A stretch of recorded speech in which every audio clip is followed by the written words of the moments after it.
In this video, I will show you how to insert Smart Art in Microsoft Word. So click on this Insert tab and here click on Smart Art. So here is the different type of Smart Art.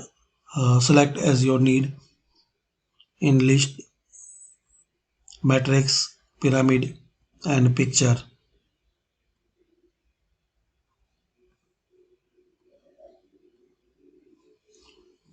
Select any art which you like, then click on OK.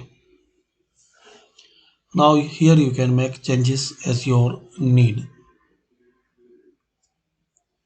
You can change color combination and style and so many options you will find here.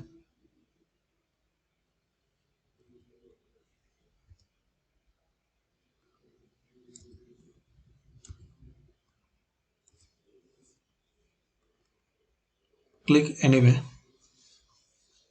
So this is the simple smart art.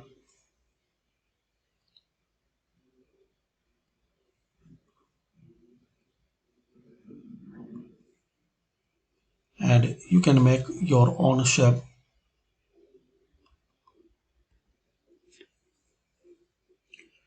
So thanks for watching.